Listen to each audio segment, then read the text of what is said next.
네, 안녕하십니까. 오늘 말씀은 요한복음 이제 13장 1절에서 17절 말씀을 읽겠습니다. 요절은 14절.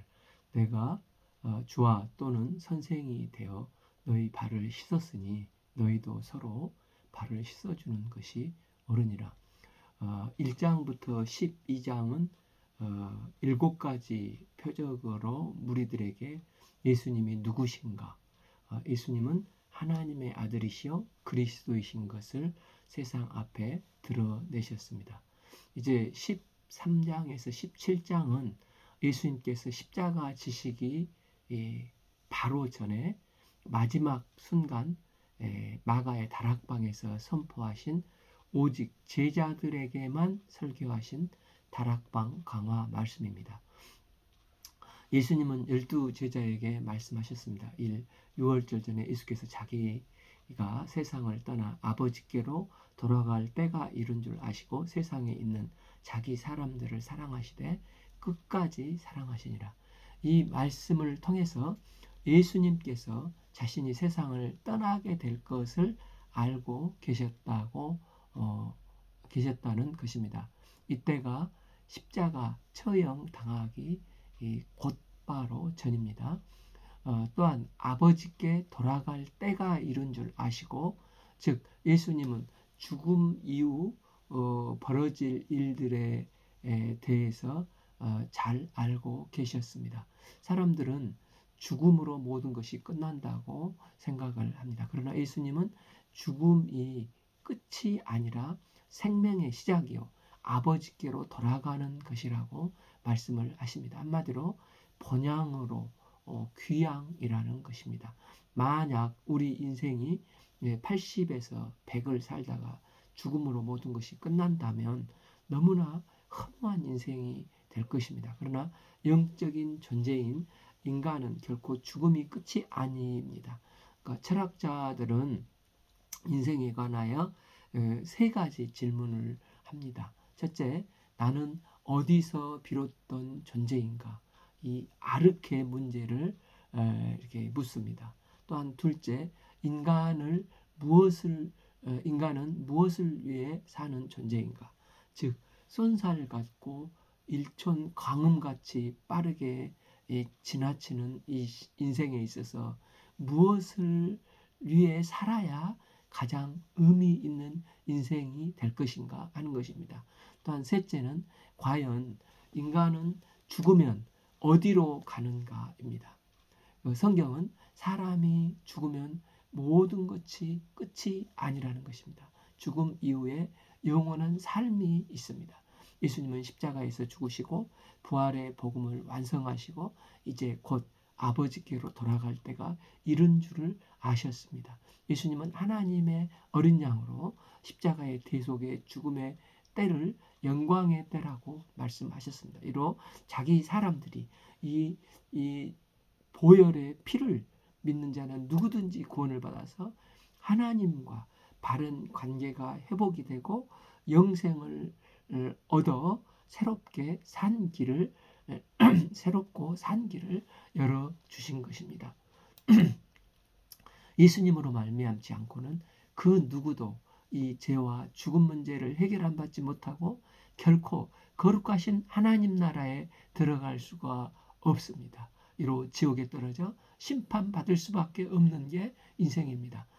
때문에 누구든지 예수님의 십자가를 믿으면 영생하는 본래의 존재로 회복이 되는 것입니다.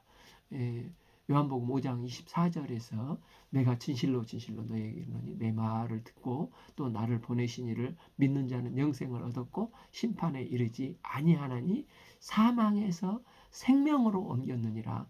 예수님께서 말씀하셨지 않습니까? 예수님께서 세상을 떠나시면 이제 1차적으로 남겨질 자들이 예수님의 제자들입니다. 또한 요한복음 6장 39절에서 나를 보내신 이의 뜻은 내게 주신 자 중에 내가 하나도 잃어버리지 아니하고 마지막 날에 다시 살리는 이것이니라 말씀을 하셨는데, 하나님께서 이끌어 주시는 모든 사람이 자기 사람이라는 것입니다. 예수님은 택하신 자들을 사랑하시되 끝까지 사랑하셨습니다. 여기서 끝까지 사랑은 그 사랑이 지속된 것의 의미이지만, 구원받는 자들이 성화되어 온전한 구원에 이르기까지 그 택하신 자들을 끝까지 결코 버리지 않고 사랑하신다는 것입니다. 야곱을 보십시오. 야곱은 사기꾼 같은 사람이었습니다. 그를 이스라엘로 소망을 두셨지만 그는 정말 변화되기 쉽지 않는 사람이었습니다. 그는 출생하면서 이미 결정된 장자의 명분을 팥죽한 것으로 사기를 쳐서 형에게 빼앗은 자요, 또 거짓말을 쳐서 축복을 쟁취한 자입니다. 또한 그는 한 번 찜하면 14년을 일편단심 라헬을 사랑해서 결국 라반을 뛰어넘어서 사랑을 쟁취하지 않습니까? 또 지팡이 하나로 형을 피해 강 건너로 도망갔던 그가 기발나게 양들에게 신풍나무를 흔들어서라도 어찌하든지 부를 축적하여 다시 강을 건너 돌아올 때는 두 때를 이루는 부를 이루므로 참으로 강한 인간성으로 똘똘 뭉친 자였습니다. 그런 그를 하나님은 끝까지 사랑하사 환도뼈같이 강한 그의 자아를 깨뜨리고 부서뜨리고 다듬고 훈련하여서 결국 하나님의 소망대로 하나님의 황태자 이스라엘의 12지파의 믿음의 조상으로 세우시지 않습니까? 베드로는 반석이라고 비전을 주셨지만 제자 생활을 할 때 참으로 많은 실수를 했습니다. 십자가 앞에서는 예수님을 모른다고 3번이나 부인을 하고 저주까지 했습니다.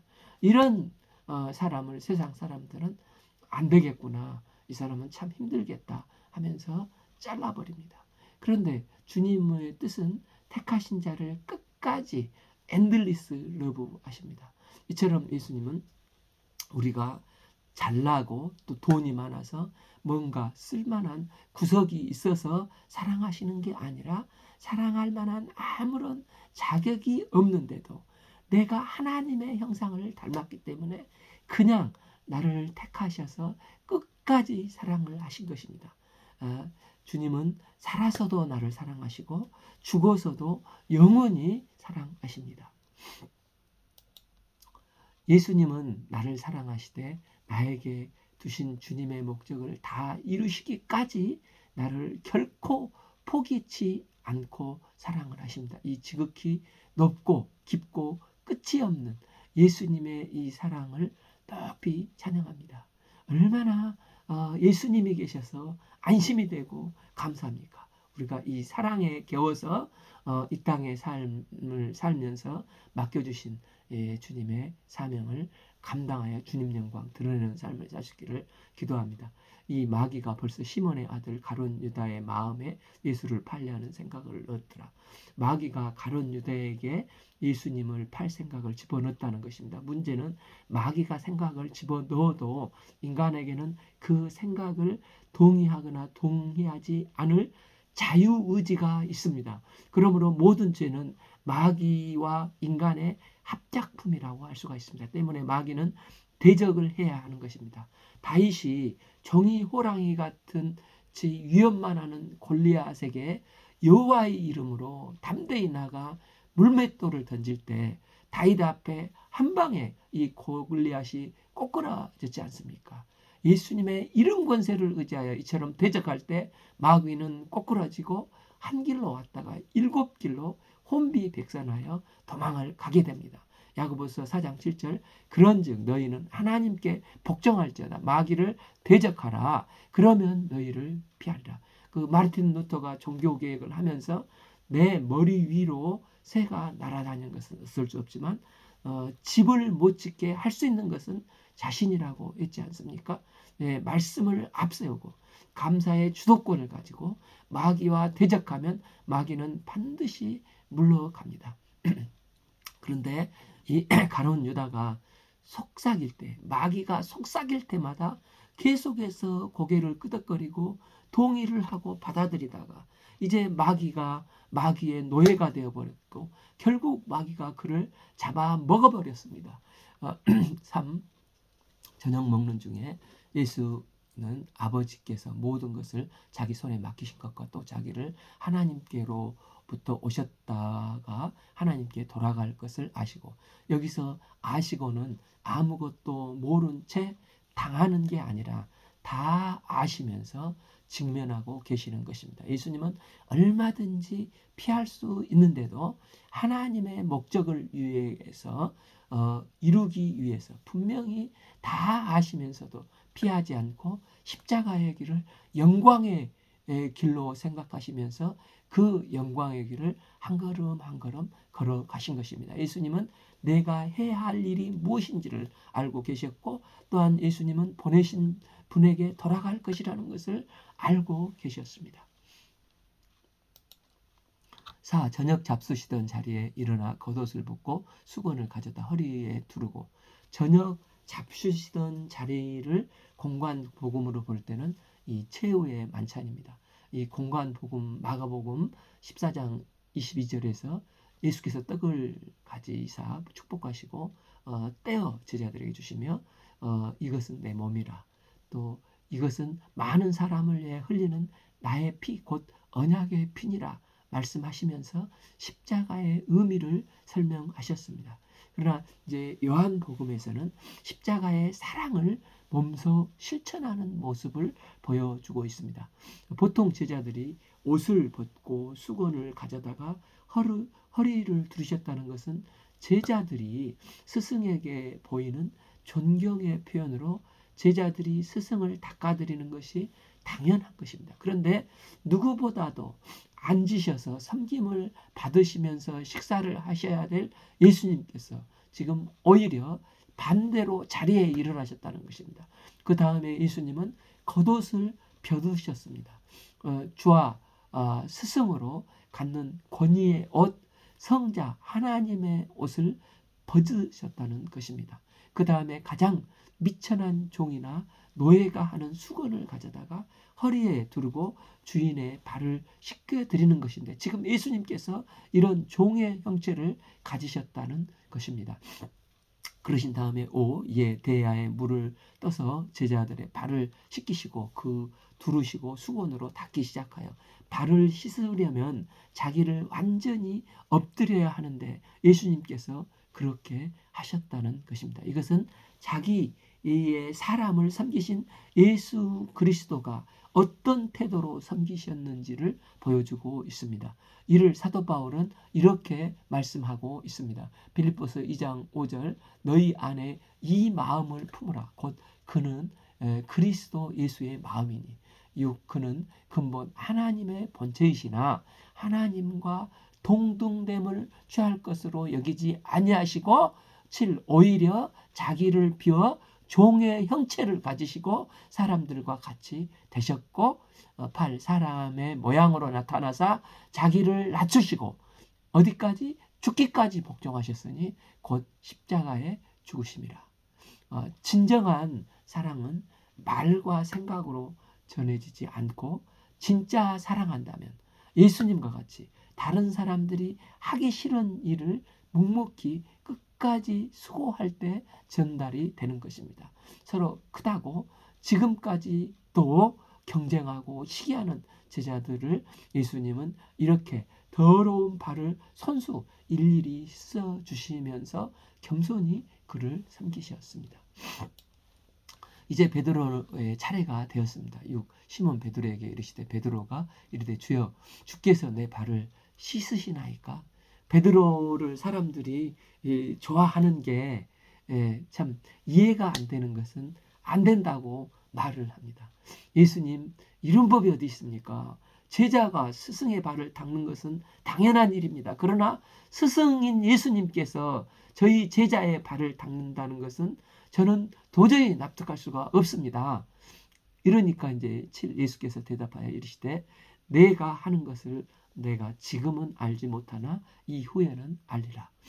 베드로는 단순히 발을 씻겨주시는 지금의 일만 생각하지만 예수님은 영적 의미로 말씀을 하십니다. 지금은 모르지만 세월이 조금 흐르면 내가 떠나고 너희가 사도가 되어 섬길 때 그때는 내가 하는 행동의 의미를 알게 될 것이라고 말씀하십니다. 예수님의 이 한량없는 사랑이 결국 베드로가 베드로 되게 되었고 그 사랑을 깨닫는 순간 그 형제를 굳게 하는 사랑의 사도가 되었습니다.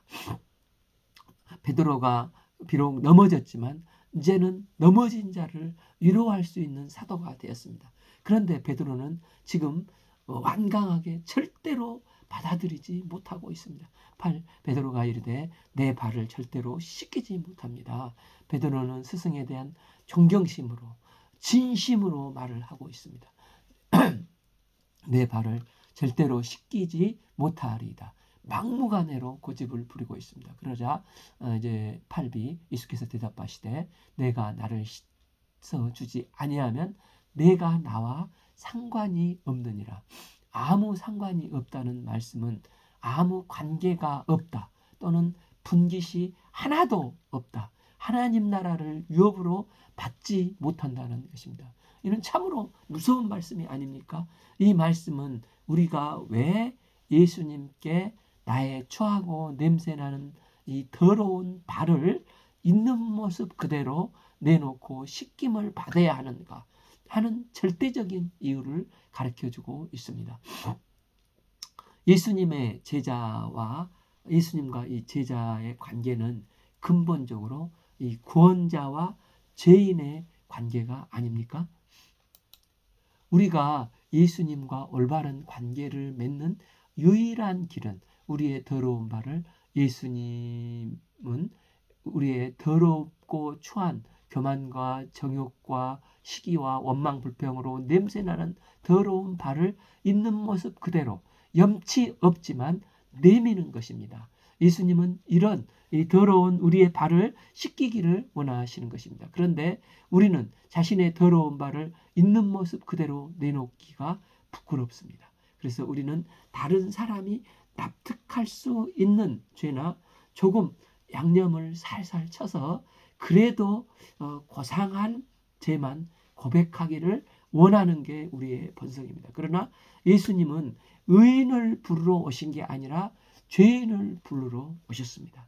마가복음 2장 17절 예수께서 들으시고 그들에게 이르시되 건강한 자에게는 의사가 쓸데없고 병든 자에게라야 쓸데 있느니라. 나는 의인을 부르러 온 것이 아니요 죄인을 부르러 왔노라. 예수님은 나의 깨끗한 발을 원하시는 게 아니라 추하고 더럽고 냄새나는 내 발을 내놓고 씻김 받기를 원하십니다. 우리가 다만 주님의 크신 사랑과 주님의 긍휼을 의지해서 염치 없지만 있는 모습 그대로 주님 앞에 더러운 발을 내놓음으로 예수님의 십자가에서 흘리신 보혈의 피로 정결케 해주시고 거룩한 하나님 나라의 자녀요 신부로 늘 깨끗함 받기를 기도합니다. 그러자 이제 베드로가 뭐라고 합니까? 그 시몬 베드로가 이때 주여 내 발뿐 아니라 손과 머리도 씻어 주시옵소서. 예수께서 이르시되 이미 목욕한 자는 발밖에 씻을 필요가 없느니라. 몸이 깨끗하니라. 너희가 깨끗하나 다는 아니니라 하시니 베드로는 극에서 극으로 달렸지만 그는 단순하고 진실됐습니다. 예수님은 구원받는 자가 하나님 앞에서 가져야 할 겸손과 온유와 섬김의 자세가 무엇인지를 보여주고 있습니다. 진정한 믿음은 하나님께 내가 무엇을 해드리는 게 아니라 내가 주님이 내게 행한 모든 일을 전적으로 인정하고 받아들이고 누리는 것입니다. 주님이 발을 씻어주신다고 할 때 나의 더러운 발이지만 발을 내미는 것이 겸손이요 순종입니다. 또한 발 씻기는 목욕에 의미하는 바가 다릅니다. 발 씻기와 목욕이 의미하는 바가 다릅니다. 이 발 씻기는 회개를 가리키고 이 목욕은 구원을 가리킵니다. 구원받은 자는 이후 구원을 다시 논할 필요가 없습니다. 그러나 비록 목욕은 이미 했더라도 손발은 언제든지 더러워질 수 있지 않습니까? 외출을 했다가 집에 오면 손발부터 씻지 않습니까? 마찬가지로 우리는 예수님께 구원받았지만 수시로 또 죄 짓는 또 짓는 죄를 예수님의 보혈 앞에 매번 회개하고 닦음을 받아야 하는 것입니다. 그래서 요한 1서 1장 9절에 만일 우리가 우리 죄를 자백하면 그는 미쁘시고 의로우사 우리 죄를 사하시며 우리를 모든 불의에서 깨끗게 하실 것이요. 이것이 바로 예수님이 제자의 발을 씻기는 의미입니다. 또한 이 극단적인 신앙은 위험하다는 것입니다. 건강한 신앙은 모든 면에서 균형이 잡혀 있습니다. 건강하다는 것은 몸의 어느 한 부분만이 아니라 전체가 골고루 튼튼하다는 것입니다. 우리 성도들의 믿음과 행함이 이런 균형이 필요하다는 것입니다. 십자가에서 죽는 것도 중요하지만 부활의 영광을 보는 것도 중요합니다. 그래서 하나님을 믿는다고 하면 개인의 삶이 변화가 따라야 합니다. 말과 인격과 개인의 삶의 변화가 있어 성령의 열매가 맺어질 때 진정한 믿음의 사도의 삶을 살 수가 있습니다. 10일 이는 자기를 팔자가 누구인지 아심이라 그러므로 다는 깨끗하지 아니하다 하시니라. 주님은 유다 차례가 되었을 때 너는 빠져 하고 말씀하시지 않고 그의 더러운 발도 닦아 주셨습니다. 이게 주님은 끝까지 사랑하는 주님의 사랑입니다. 예수님은 가룟 유다가 끝까지 돌이킬 수 있는 기회를 주시고 그가 돌아오기를 원하십니다. 12 그들이 발을 씻긴 후에 옷을 입으시고 다시 앉아 그들에게 이르시되 내가 너희에게 행한 것을 너희가 아느냐? 제자들은 스승이 제자들 앞에 무릎 꿇고 발을 씻어주신 것에 대해서 대단히 충격을 받고 당황을 했을 것입니다. 이 공관복음 누가복음 22장 24절을 보면 제자들은 최후의 만찬 때까지도 지금 서로 누가 큰가 경쟁을 하고 있었습니다.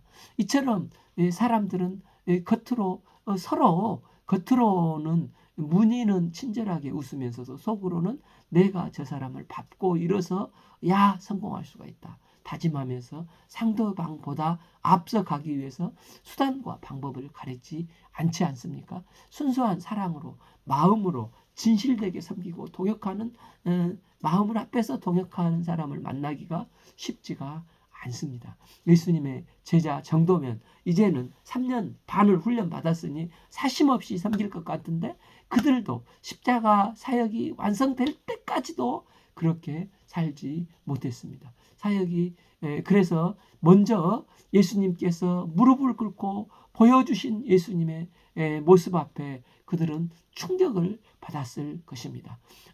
그리고 너무너무 부끄러웠을 것입니다. 13절 너희가 나를 선생이라 또는 주라 하니 너희 말이 옳도다. 내가 그러하도다. 14 내가 주와 또는 선생이 되어 너희 발을 씻었으니 너희도 서로 발을 씻어주는 것이 옳으니라.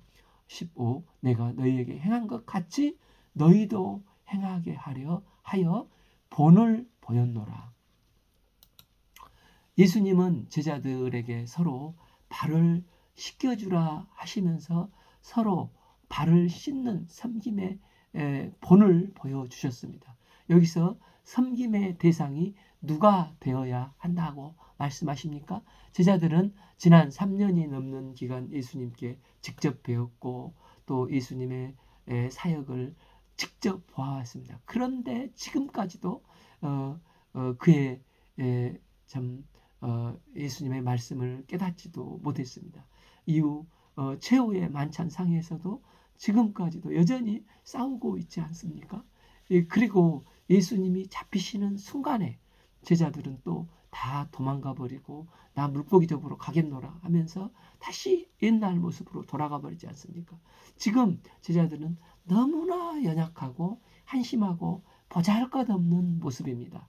그런데 예수님은 내가 주와 또는 선생이 되어 너희 발을 씻었으니 너희도 서로 이런 연약한 또 보잘것없는 너희의 모습들을 서로 씻어주는 것이 옳으니라 말씀하시는 것입니다. 이런 사람들을 섬기라고 하시는 것입니다. 또한 이 자리에 이처럼 연약한 사람만 있는 게 아니라 끝까지 회개치 않고 오히려 예수님을 판 가룟 유다와 같은 악한 사람도 있는데 예수님은 이런 자들도 섬겨주라고 말씀을 하시는 것입니다. 이제 곧 예수님은 영광의 십자가를 지시고 부활 승천하시면 세상에 남겨질 사람들은 이 제자들입니다. 이 연약하고 악한 사람도 제자들은 섬겨야 한다고 그 대상을 말씀하시는 것입니다. 그러면서 예수님은 이들을 어떤 자세로 섬겨야 한다고 말씀을 하시는 것입니까? 예수님께서 너희에게 내가 무릎 꿇고 겸손히 솔선수범하여 본을 보인 것처럼 너희들도 이런 섬김의 삶을 살라고 말씀을 하십니다. 영적인 리더십과 영적 권위는 겸손함과 솔선수범에서 나오는 것입니다. 그러니까 아브라함과 조카인 롯은 이제 목초지 땅 문제로 그의 목자들이 갈등을 하기 시작을 했습니다.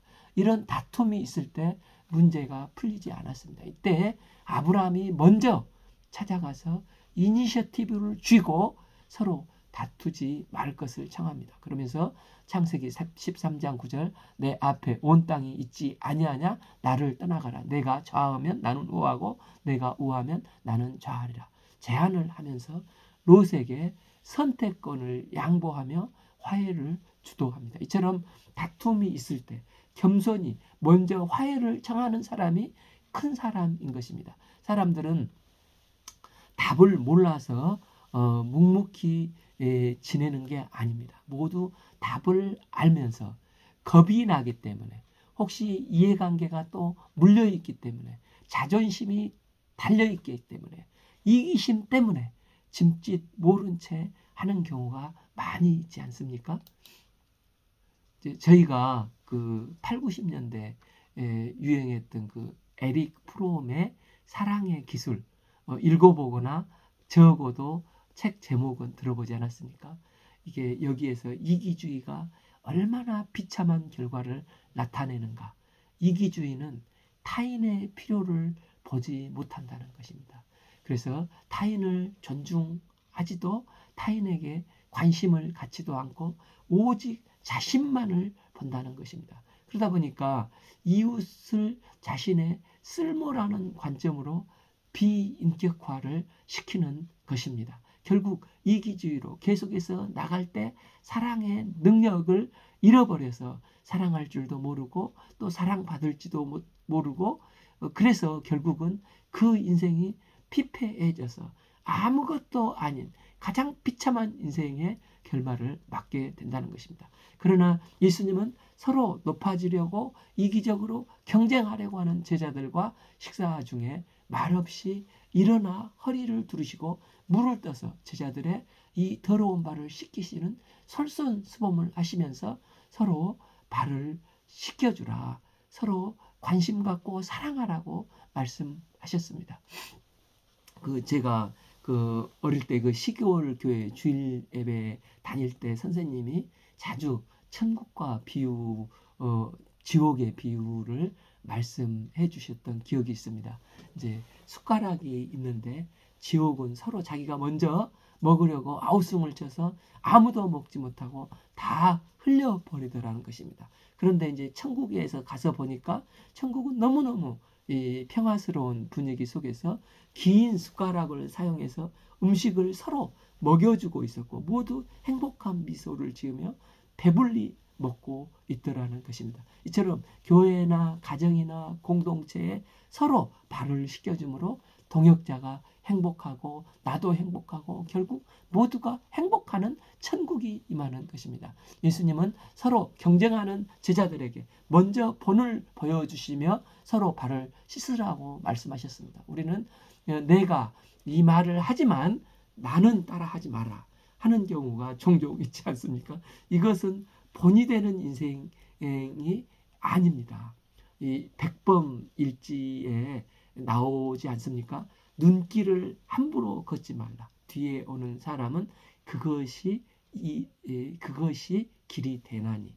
나는 뒷사람의 길이 되니까 눈길을 걷듯이 걸으라는 것입니다. 그래서 세족의 의미는 본받는 인생이 되고 또 본이 되는 인생이 되라는 것입니다.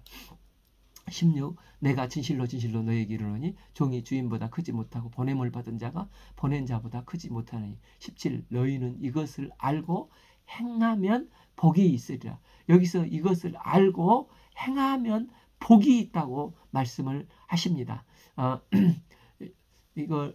여기서 이것을 알고 높은 자리에 있을 때가 아니라 낮은 자리에 사람을 섬기는 것이 정말 복이고 행복이라는 것입니다. 인생에 있어서 행복한 인생은 많은 돈이나 성공이나 건강이나 명예가 아니고 서로 낮아져서 발을 씻겨줄 때 진정한 복을 누린다는 것입니다. 참 우리가 그 경험을 하면서 신기한 게 자기를 주장하면 점점 메말라 가는데 이렇게 서로 예수님의 말씀을 따라서 발을 씻겨주고 희생하고 섬기면 마음에 기쁨이 있고 행복이 임하는 것을 체험하지 않습니까? 저희가 세족의 의미를 깨닫고 낮은 자리에서 예수님의 섬김을 실천하며 주님의 참 제자가 되기를 기도합니다. 오늘 말씀은 요한복음 13장 1절에서 17절 말씀을 읽었습니다. 감사합니다.